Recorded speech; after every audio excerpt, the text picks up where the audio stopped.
would like to. If anyone joining us virtually would like to introduce themselves on the chat, please do so if you're comfortable doing that. I would encourage adding your name and your organization, and speakers joining virtually, please do that as well.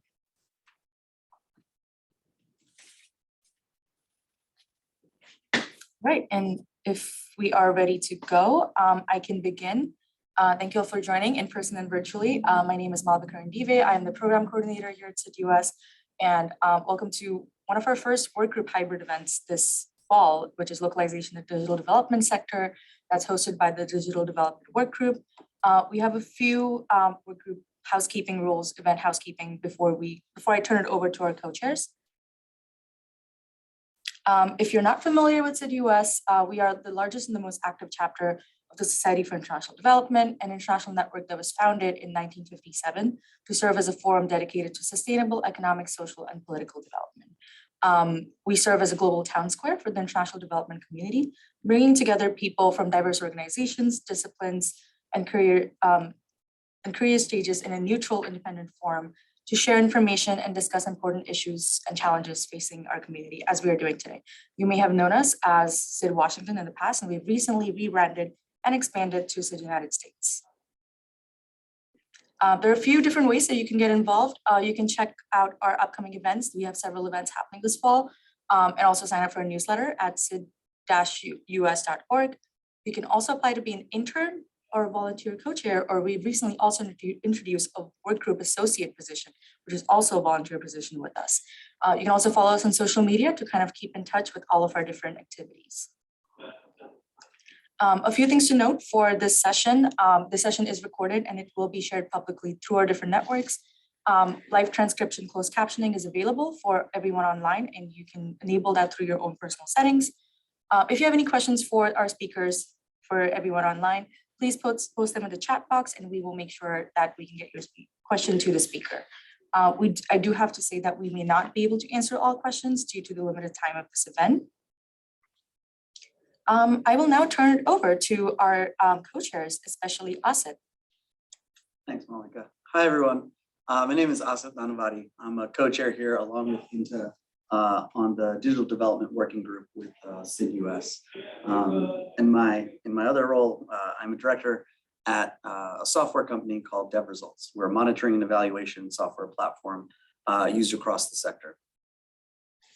So Inta and I were talking about why what are some of the core ideas and concepts that are occurring throughout our sector these days? And the idea and concept of localization came up during our conversations, and it was really important to us to have this opportunity to speak with leaders in this space, both from the donor side as well as from individuals working to implement the concept of localization. So that's one of the reasons why we're really excited about this opportunity, and we wanted to kind of start by thanking our panelists and our moderator, who is walking through the door as we speak. Hi, Katie. Great timing, actually. Perfect. I was hoping I could just separate it. We were just doing a brief introduction. Great. And not to put you on the spot. Do we have the panelists introduce themselves yet? Not yet. Okay, We were great. just about to do that. Well, that's wonderful. Hi, everybody. Thank you for your patience. My train was a bit late this morning, so I'm rushing to meet you all. I think we'd like to start with some introductions before we get into the meat of the discussion. So I'll start with myself. My name is Katie Shipley. I'm the project director of Digital Frontiers. And Digital Frontiers is a USAID, sorry, I'm out of breath because I was running here, is a USAID funded project managed by DAI. We have over 30 projects in over 35 countries around the world, all different types of digital development work.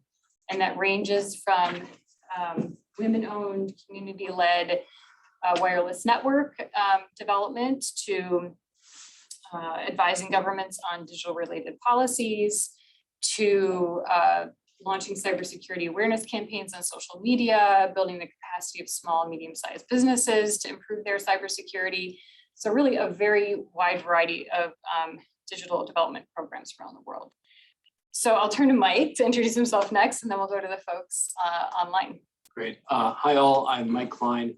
I'm the US Director for an organization called ITAD. ITAD is in the monitoring and evaluation space, more broadly in the kind of the research and evidence space, looking at kind of what works and what doesn't within the context of international development programs and humanitarian aid programs writ large. Personally, my expertise is at the kind of intersection of open innovation and information and communication technologies for development. I'll just say ICT for Ds from now on. And in that work, I've led open innovation work, prize and challenge programs focused on technology development. Also kind of evaluated these types of programs and then looked at kind of what transfer looks like in the context of, say, localization or locally kind of adopted innovation. Okay, back to you. Let's go to the folks online. Kyle, do you want to start? And then we'll just go around in the circle. Sure. Hello, everyone. My name is Kyle McNally. I am the Digital Development Advisor for the USAID mission in Rwanda. My background is in software development. I've been doing that for about 20 years before joining USAID. And I've been in this role now for about 2 years. I'm very excited to be joining you tonight. Back to you, Katie. All right, Catalina. Hi, everybody. Good morning. This is Catalina Escobar calling from Medellin, Colombia. I work at Macaya. Macaya is, well, I am one of the co-founders and chief strategy officer. Macaya is a social nonprofit organization created and based in Colombia. And we build capacities for social development through technology, innovation, and partnerships. We have presence in 14 countries in Latin America. And in terms of digital development, we work with 2 main groups, directly with communities, children, youth, people with disabilities, like a really broad range of communities. And we also work strengthening the digital capacities of other social organizations in different countries in Latin America. And one of our largest programming is that we manage TechSoup's donation program in 14 countries in Latin America. We've been around for 16 years. We were created in 2006, and we have a team of around 50 staff working locally in these topics. Thank you so much for this invitation, Katie. Thanks. Then over to you, Angela. Hi, everyone. My name is Angela Odor Lugati. I'm the executive director of a tech nonprofit known as Ushahidi, whose main goal is to empower communities to thrive as a result of access to data. We've been around since 2007, 2008. The work we do really revolves around developing integrated open source tools that make it very easy for local communities to rapidly gather information, analyze, respond, and act on it. But we also do work closely with them to help them leverage the technology through training and some strategic support. Our work in the last 14 years has primarily focused on 3 impact areas, namely humanitarian and disaster relief, human rights protection, and good governance, spanning over 160 countries, over 200,000 times. And the main goal there is just really changing the information flow so that it's more of a bottom-up approach to decision-making around the world. Thank you for having me. Back to you, Katie. Great, thanks, Angela. So our topic for today is localization and digital development. But in one of the conversations we had before this with the panelists, localization does kind of mean different things to different people. So I wanted to start by throwing out one definition that I've heard of coming from USAID, which is, USAID defining it as shifting more leadership, ownership, decision-making, and implementation to the local people and institutions who possess the capability, connectedness, and credibility to drive change in their own countries and communities. So that's one definition out there. And I'd love to ask the panelists, what does localization mean to you? And specifically in the context of the digital technologies that you're working with in your programs, what does localization mean? And I'll start with Catalina. If she doesn't mind going first. Yeah, thank you.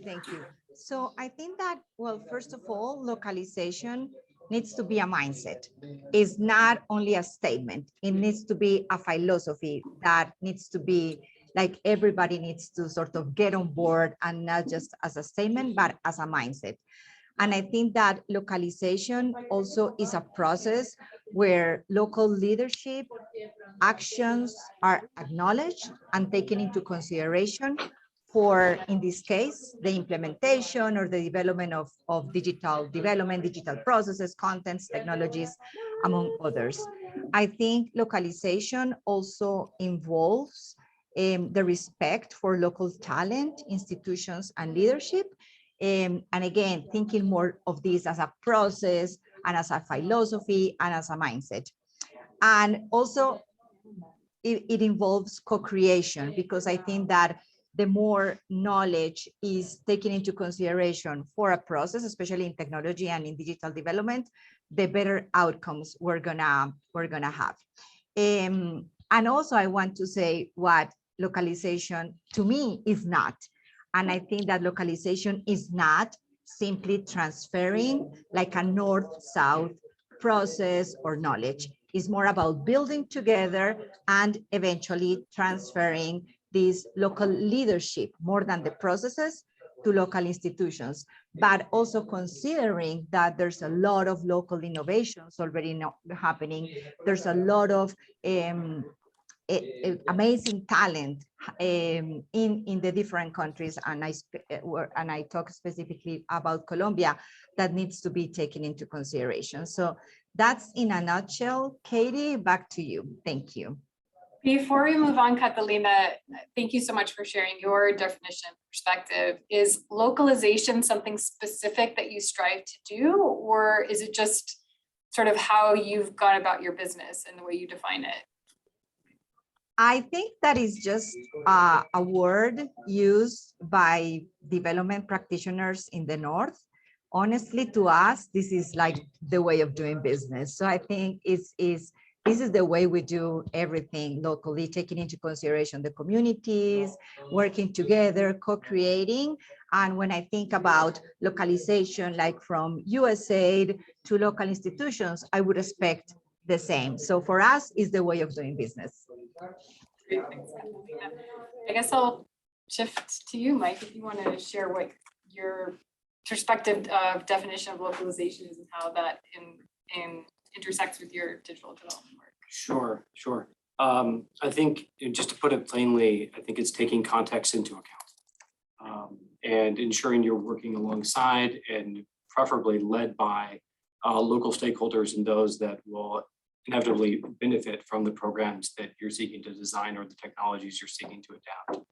I think, in terms of breaking down localization and where it can take place, I think it's also short-sighted to look at, say, localization and innovation from, to Catalina's point, from a global north to global south, say technology or innovation transfer process.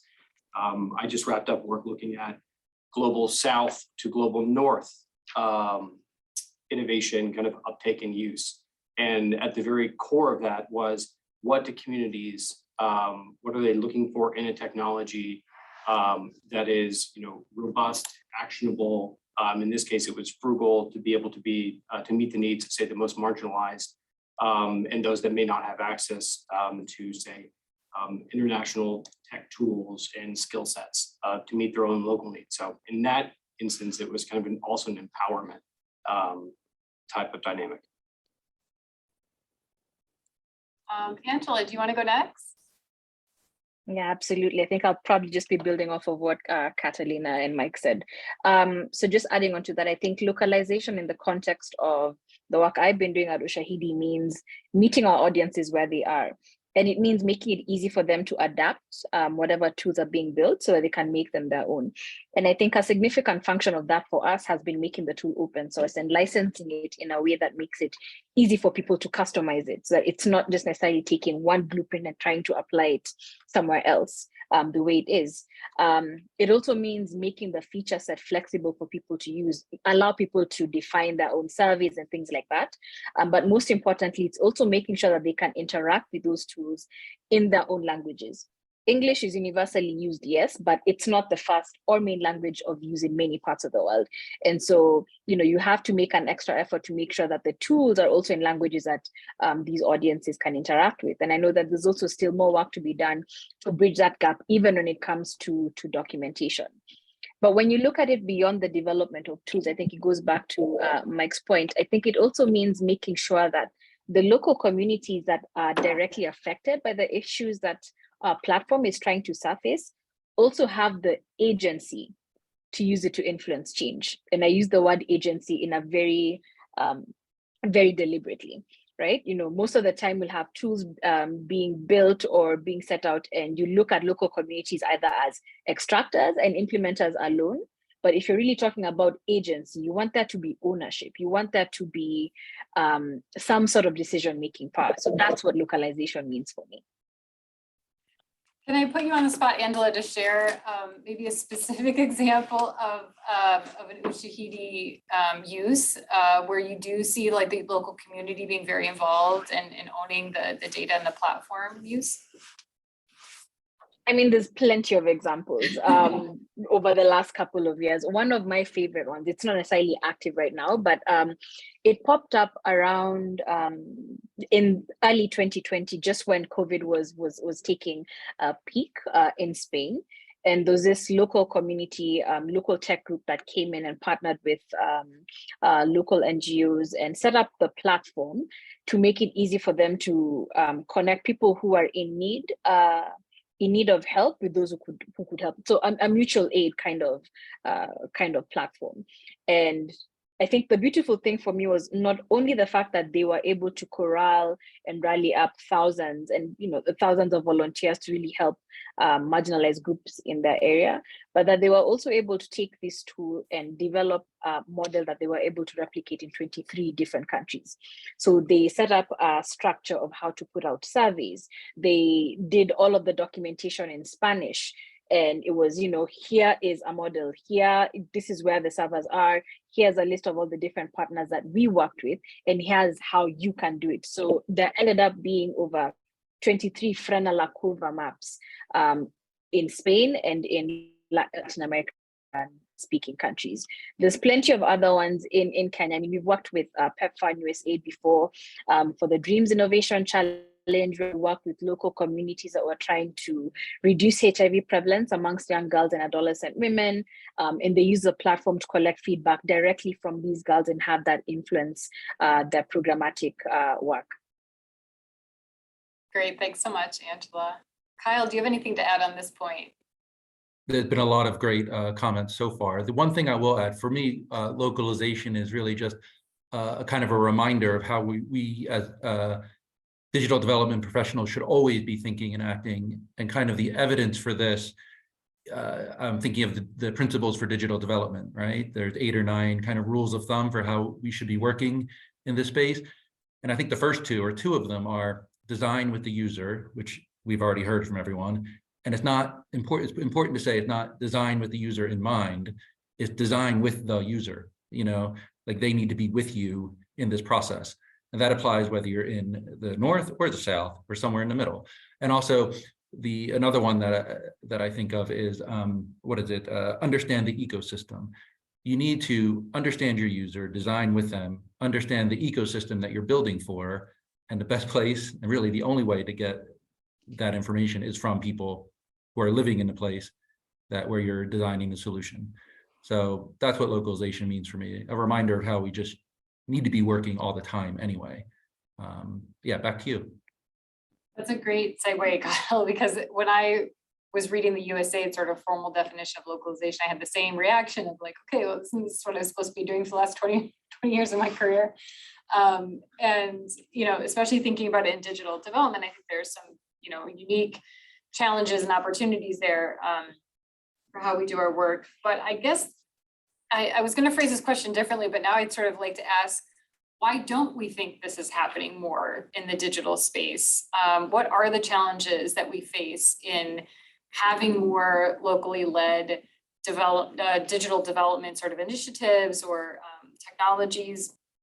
And I'll just kind of open it up to see if anyone has initial thoughts on that. But it is interesting that despite the fact that I would say most people in the development space would agree that yes, this is the way we're supposed to be doing our business, we still don't. I know we've not been perfect on it in our project.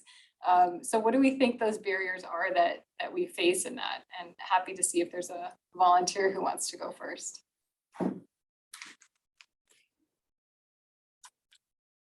Okay, Kyle, go ahead. I could start us off. Risk aversion, I think, is a big roadblock. We're afraid to fail, a lot of us. There's a lot riding on our decisions. So anything that takes us out of kind of the prescribed path is a bit risky, and we're adverse to that. So, and I think the Administrator Powers said this in some of her talks around localization, is we need to be more willing to take a risk, and even if it leads to failure, fine. It not necessarily will, it doesn't, it won't necessarily lead to failure, but we need to be more willing to take risks. Back to you.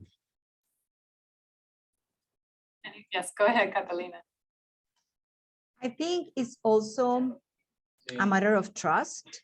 And I think that trust is a process.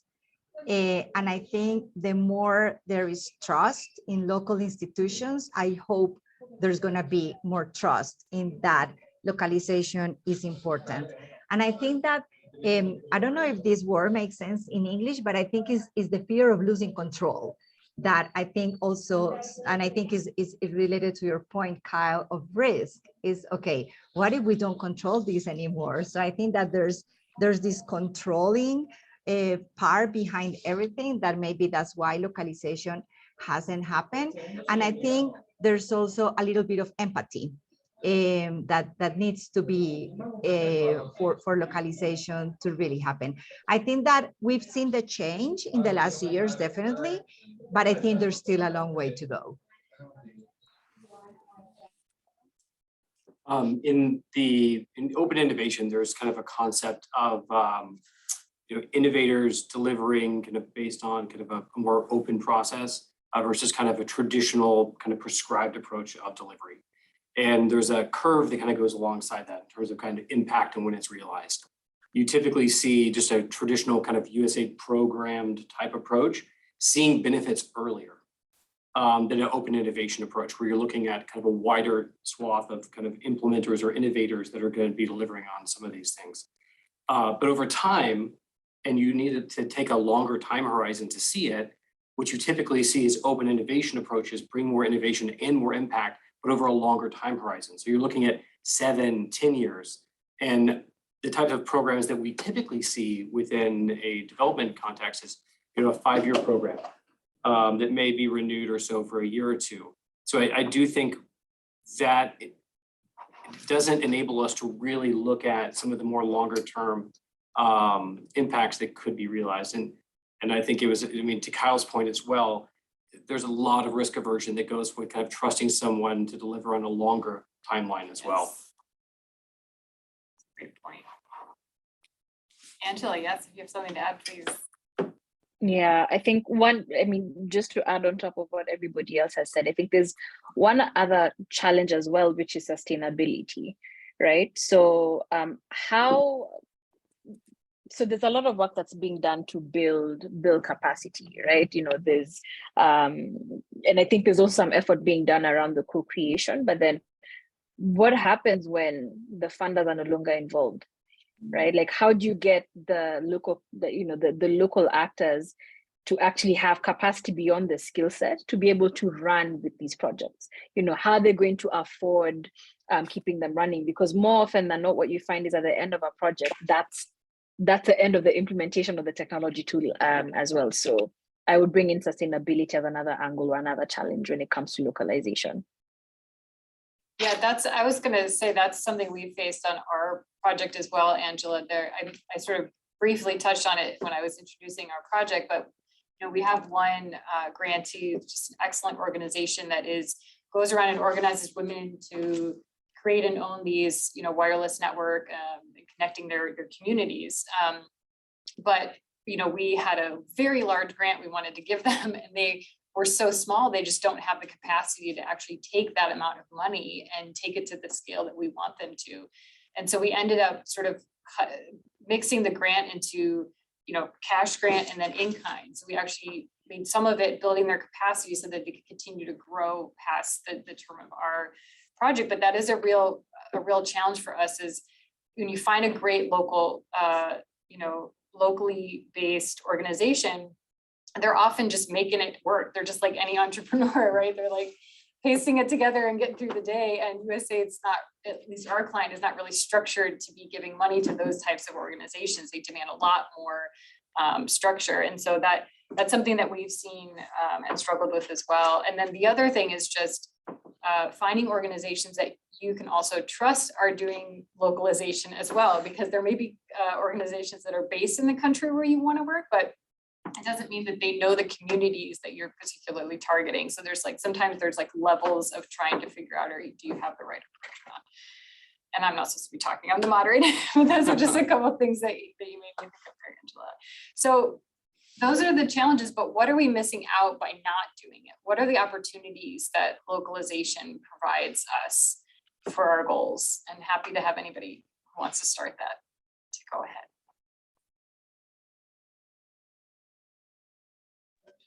I can start with some thoughts. Okay, go ahead, Catalina. So I think that there's a lot of opportunities, definitely. And I think that one opportunity in Latin America is language. It's a challenge, of course, as well, but this is a huge opportunity. Like the number of people that speak Spanish in the region is huge. So what you do in Colombia can be replicable to Ecuador, Argentina, to many countries. And I think that the language advantage has not really been taken into consideration in many projects. Like some projects are still like thought in silos in each individual country, but I think there's the potential for doing regional things is amazing. I think that culture is also is a challenge, but also a great opportunity, the similarities of culture in the region. Another thing that I think needs to be taken into consideration for localization, also as an opportunity, is keep in mind always that technology is a means, but not an end. And that also means taking into consideration local conditions in terms of digital development, like local connectivity conditions. For example, there are many solutions that are brought here to Colombia without taking into consideration that more than 70% of the population don't have like a access or a reasonable good use of technology. So I think that's important. Another opportunity, and I really like Kyle's mention to the principles of digital development. We are a big fan of it. We actually are I don't know how to say that, we have signed them, and we are a signatory. And actually for every single project that we have, we sort of check which of them we are complying with. It's very difficult sometimes to comply with 9 of them, but we do like a check to see which ones we are complying with and committing with the rest. So I think that the principles are a big opportunity, because I think that the thought process that was put into it is amazing, and they haven't really been adopted as widely as I think they should.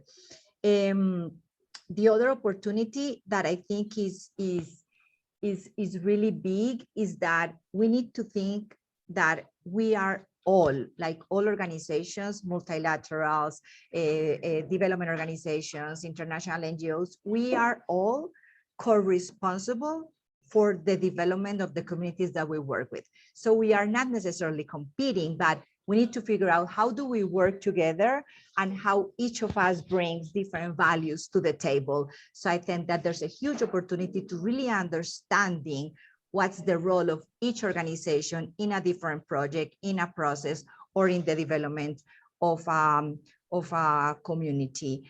And another recommendation would be that, I don't know, we briefly talked about this when we were preparing the panel, but localization is not opening an office in Colombia. Localization is really, really more than that, and working with local institutions. So I think that's in a nutshell what I wanted to say. Thank you, Katie.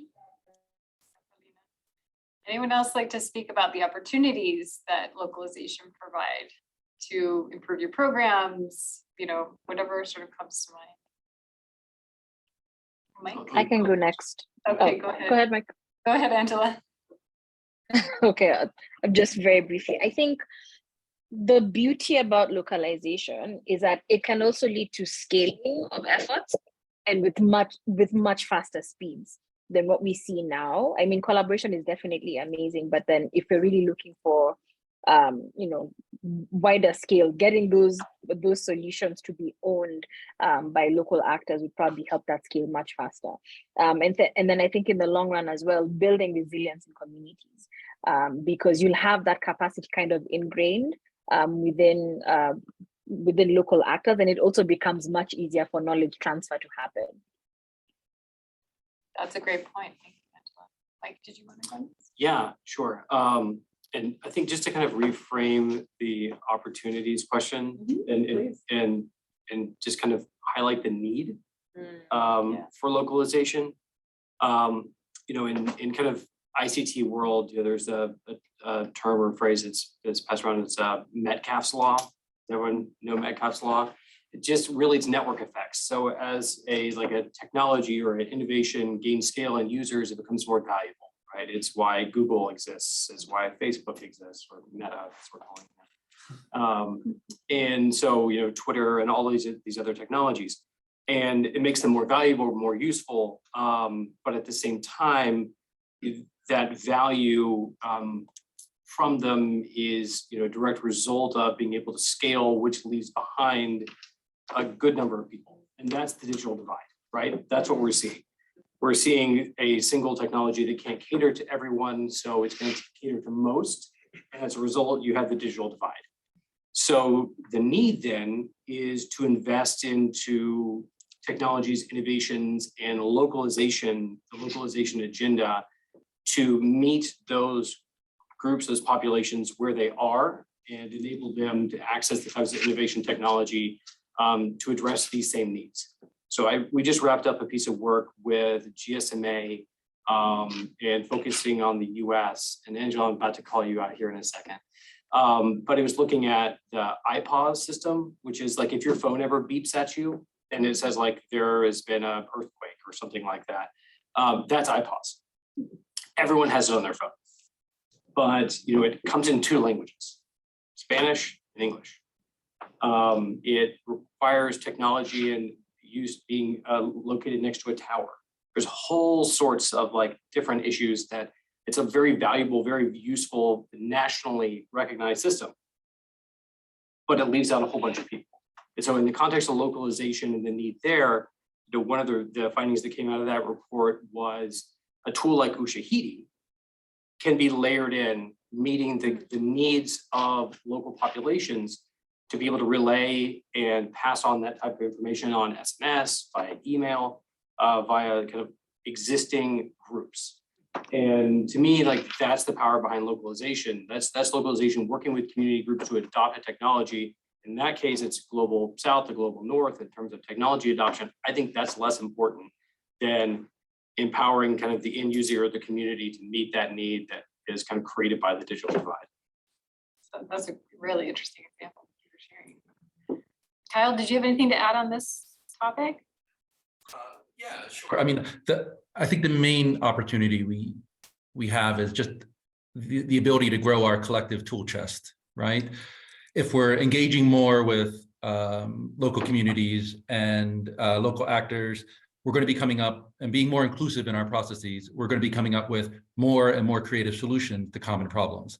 And that'll lead to greater impact in individual places.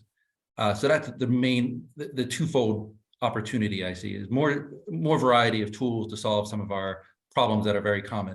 And I'm going to be a little inconsistent here, is that some of these local solutions I think could actually scale up to be working in other places as well. So it is, I realize I'm being logically inconsistent, but there is that kind of feedback loop. So we start off by getting more solutions and better solutions that can then scale up, and that's really what I think, really what we want to be doing, right? Not having a small set of solutions that we scale down. But yeah, that's it. Everyone else just covered everything so perfectly. So back to you. Thanks, Kyle. We had a few folks already touch on this, but my last question for the panelists before we turn to the audience for questions is, what is any other advice you want to share with the development community? Anything you want to see them doing more of? Anything you want to see them doing less of? This is your chance to sort of advocate for your point of view on this, and maybe have some influence over folks that have control of money and decisions and things like that in the development space. So any volunteers that would like to start on the advice side of things?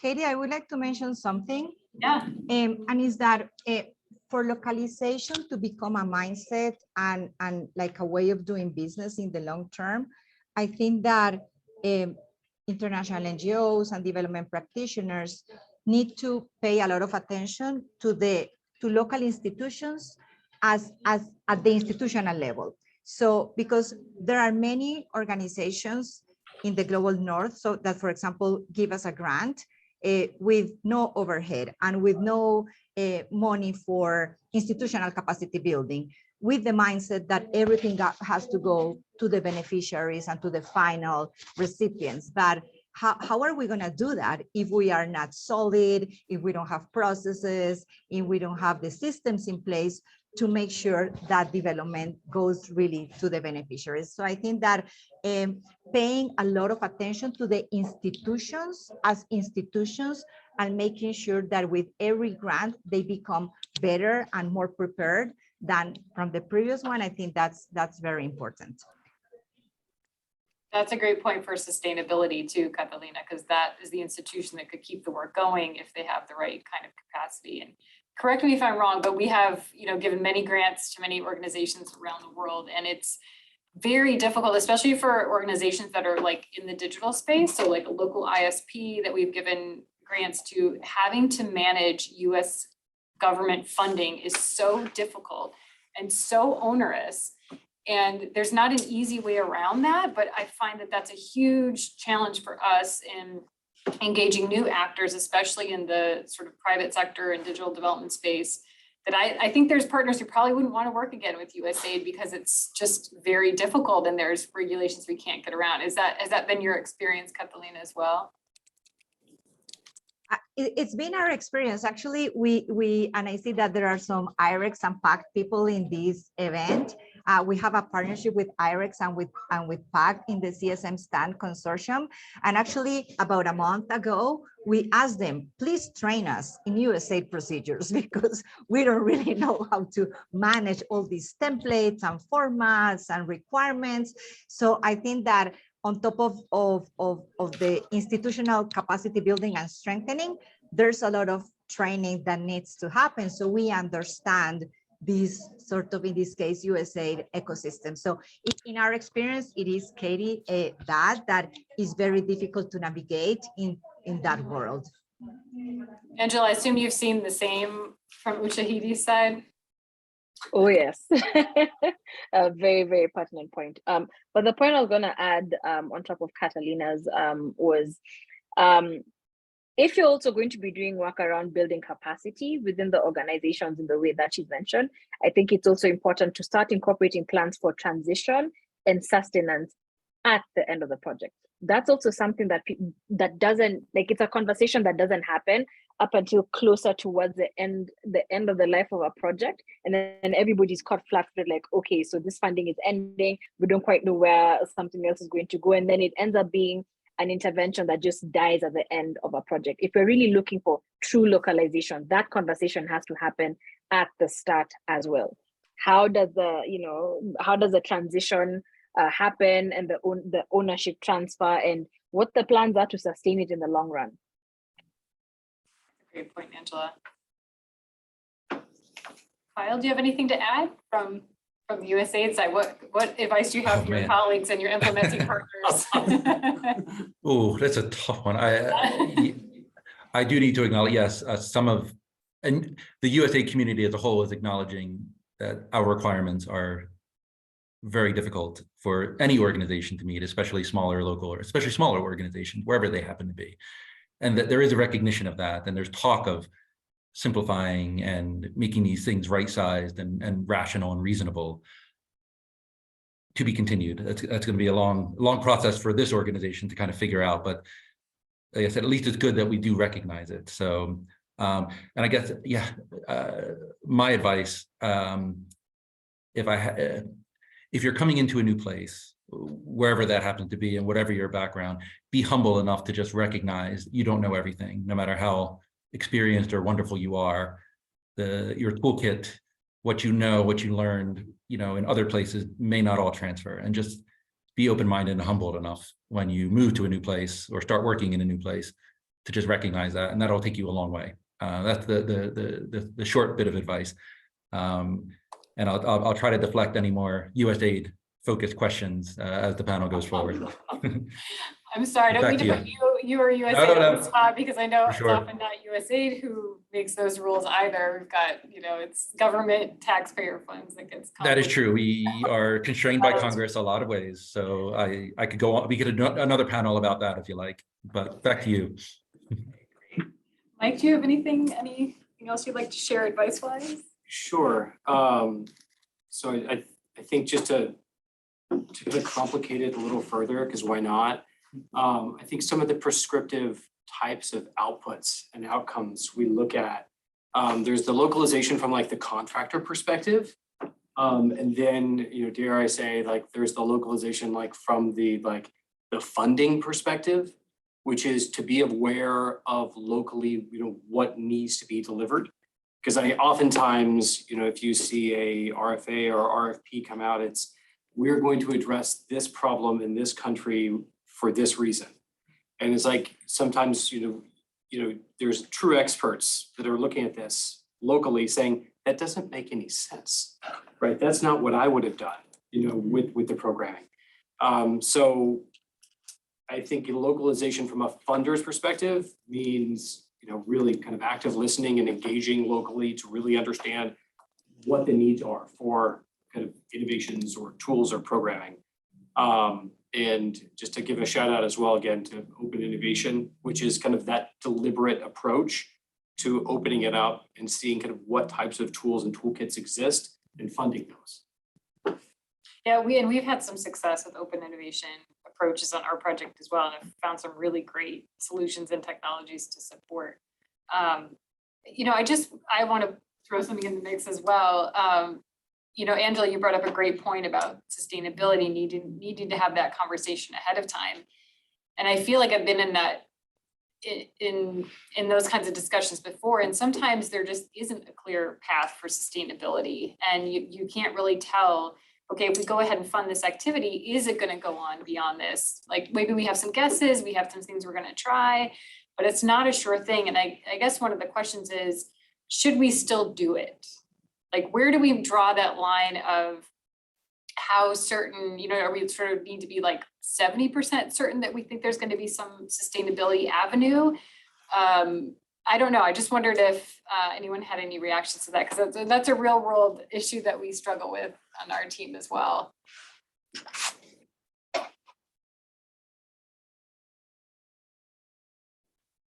Yeah, go ahead, Kyle. Yes, we should. And I'm going to double down on what Angela said. If, you know, in these 5-year programs that we have, and in month 1, we need to be talking about the transition into sustainability. And too many of the programs I see start in year 4.5.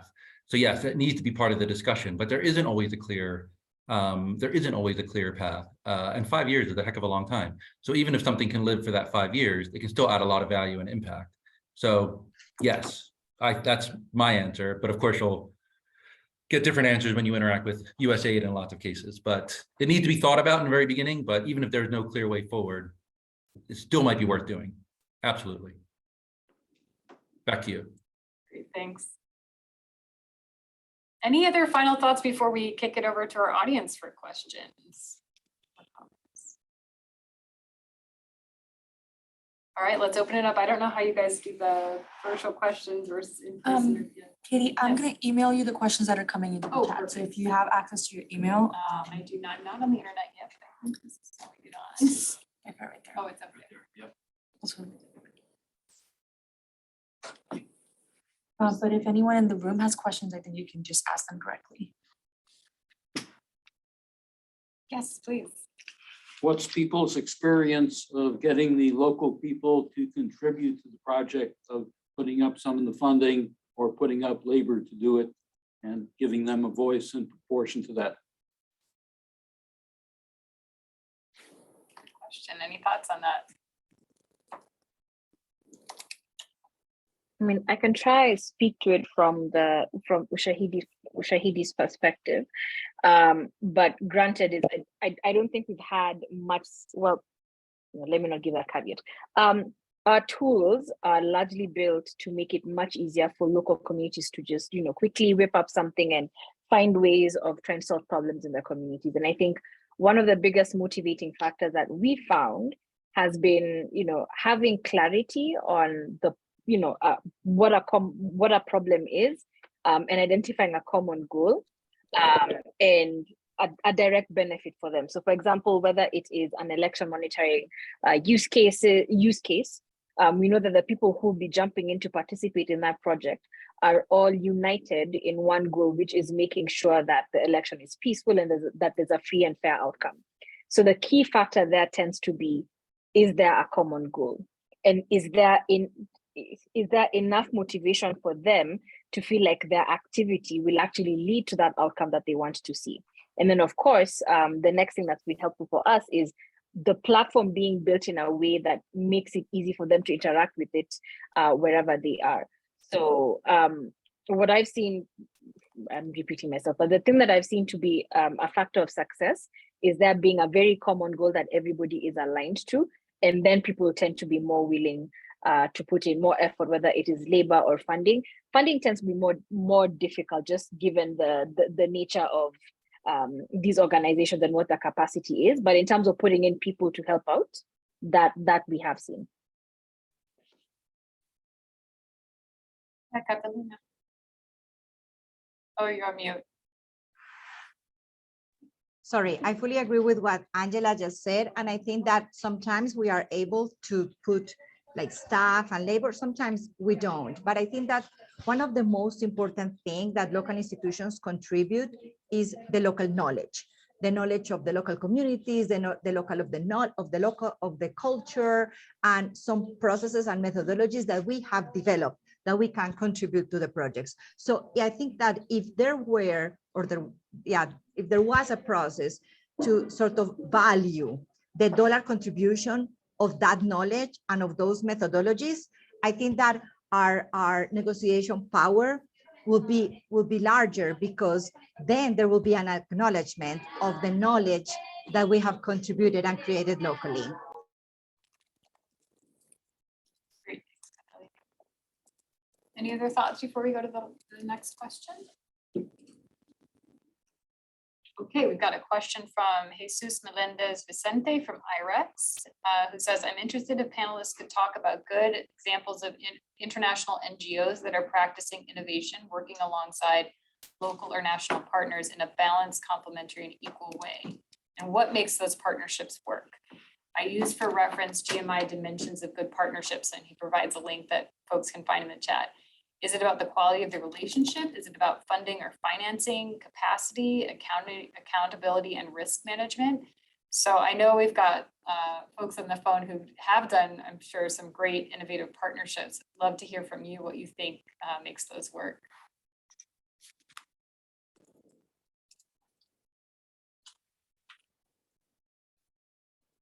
Go ahead, Kyle. I can plagiarize from a few other answers that we've already heard. I'm thinking more of a local organization called the Digital Opportunity Trust that has an office here in Rwanda. And they've been here for maybe 15 years now, and they've worked very hard to establish relationships and trust with donors and other bigger international INGOs. And over the 15 years, through these partnerships, through these relationships over time, they've kind of built strong relationships with different donors. And I mean, I think that's kind of the secret, is it just needs time and a relationship that's built through, doing work. And, not everything that DOT has done has succeeded, but they have had a lot of successes, and having that experience gives them a lot of credibility. And I think just trust built up over time is what it's going to take. and giving the space, if you're an international NGO or a donor, giving the space for that, that to happen. Just a real quick example here in USAID Rwanda, in the DREAMS program, we just awarded 5 activities to local organizations, and the activity totaled $40 million. But those organizations have had relationships with USAID for about 10 to 15 years. And so it was a long process of getting them to the point, and this isn't in the digital space necessarily, but getting them to the point where everyone, the relationship was there, the trust was there, and they felt like the local organizations felt comfortable enough to take on these kind of, these big projects. And it just takes time. But back to you before I take more time saying the same thing over and over again. Time's a great point, Kyle, and I think you're absolutely right. My experience with partnerships as well, it takes time, and I think that also makes it harder to engage new partners, emerging partners, and people who are doing some really interesting new things. That's a challenge from our side too, is getting startups involved as well. Sure, yeah. I thought you were signaling. I'm over here thinking about it, so sure. Yeah, okay. So I know Jesus as well. So I can do this. I can push back a little bit on the framing of the question. I think that the kind of international, kind of global north kind of framing of the question leaves out kind of the most important piece, which is, I think, fundamental to like the healthy working relationship between all of these organizations is kind of this concept of like data use, like a healthy data ecosystem. And so whether it is Google and Google Cloud or Amazon Web Services or Ushahidi, is the same dynamic. It's at the local level, the kind of the data use and uptake at community level that wants and sustains the tool, drawing on the kind of the innovative approach that is being pioneered kind of internationally. And, I saw that successfully work kind of with Angela and Ushahidi in the context of COVID-19. They were probably fastest out of the gate in terms of the number. I can't even remember how many communities they were in within like 6 months within the pandemic. And that's all driven by kind of the concept of data use. That's people wanted it, they wanted to sustain it, work alongside it. And that was like, I think, very healthy working relationships as that kind of that scaled.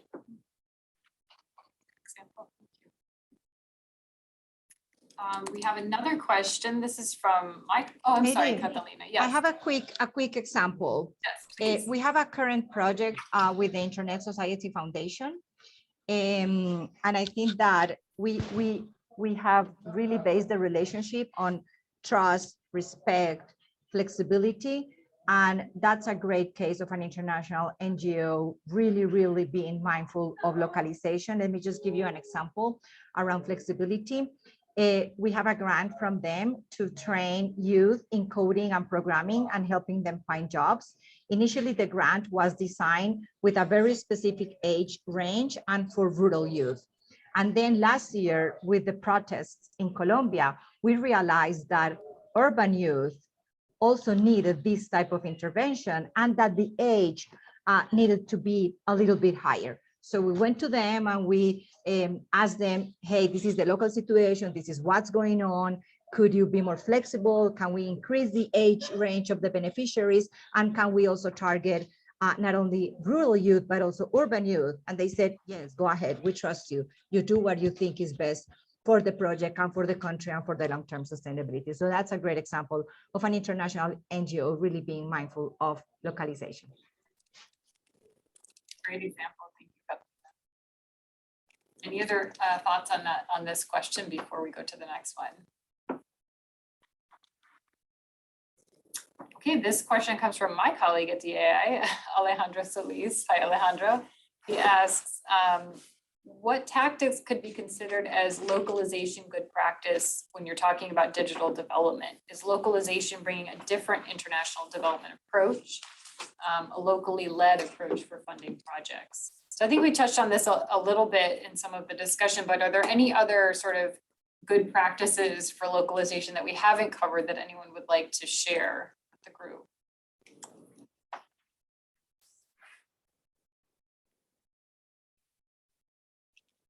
Bless you, Angela. I could see the sneeze. Even under mute. I liked Catalina's answer. Yeah, I Good just said job. that the principles for digital development answer many of those things. I'm a big fan of them, as you can see. A great point. Yeah. Maybe someone could share that in the chat. Maybe one of my colleagues from DEI. Those are really great and helpful guides. Any other? I can Yeah, go add, ahead. and I maybe want to call Kyle out here while I do this and get his experience. I'll give you a lot of time. I'll talk slowly to set you up. I've engaged in some of the co-creation workshops that USAID has run in past. And I know some of our industry, like they kind of shudder when I say that, because it takes a lot of time to kind of engage in those conversations. But I like them. So, and I found that, you know, it does enable you to kind of bring diverse perspectives to the conversation and allows USAID and other funders to kind of listen and kind of structure an approach that is successful. So I think regardless of if you plan on kind of being an implementer to USAID, there's lots of kind of different kind of avenues for providing like requests for information and other types of kind of approaches that where USAID solicits feedback. And I found they almost always listen. To our USAID colleagues' credit. I mean, I almost always see kind of feedback come through in solicitations or directly in co-creation. But I'd be interested in kind of Kyle's perspective and kind of, I see it from industry side, but you know, he gets to see it from the other. Right. Yeah. Yeah, just we do listen. And I mean, we do take the feedback that we get seriously. And we do realize I'm relatively new to USAID, about 2 years. And I will say that the people that work here in Rwanda and in Washington, that where I'm most familiar, there are a lot of amazing experts in all different fields, you know, medical doctors, people who have been working in education for 20, 30 years. But even with all of that expertise we've assembled, there's a lot that we don't know. And to the agency's credit, they do recognize that. And that's where this, you know, the continued push for co-creation and requesting information comes from. It takes a lot of work on our part to do that as well. And we sometimes groan as well when we go through these things, because sometimes we're told to. But it is important. I wish it were less painful. And I wish, you know, my wife works in this space as well. And I don't talk co-creation. We don't talk about that at the dinner table because it causes problems in our relationship. So I wish it were easier, I guess, is the only thing. I wish it were easier to be able to share this information. But yeah, I think that's where I can end it. If I did I address? Yeah, for sure. You hoped I would address? It's a good, just from an implementing partner perspective as well, you know, we can't forget that, at least in the USAID world, this is where I work, that we can also do RFAs and co-creation. It doesn't just have to be USAID doing it at that level. And something, as you're saying that, I was like, yeah, we should probably be using RFIs a little bit more when we're first starting out to make sure we're getting everything we need before we, you know, put out the RFP or the RFA looking for partners. So a good reminder that there are tools, and I think co-creation takes a little bit more effort. I think you get sometimes more value out of it because people are invested then, which is the best thing about it. But RFIs are fairly simple to do, and you can get some great feedback that way. So it's a great reminder. We just have a couple of minutes. Were there any other questions that have come through? Anyone else in the room like to add anything?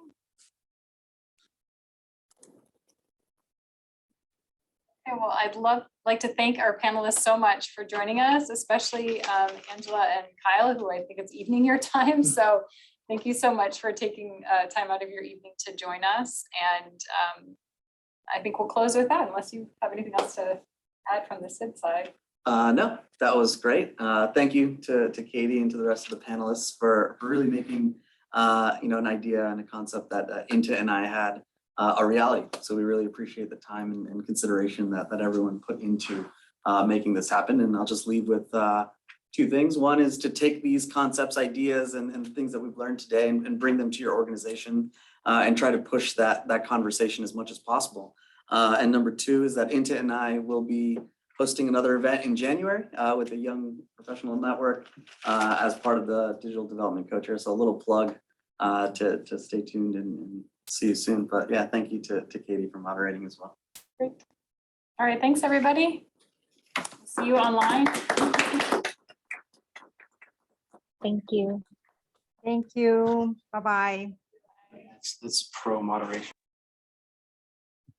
Bye, everyone.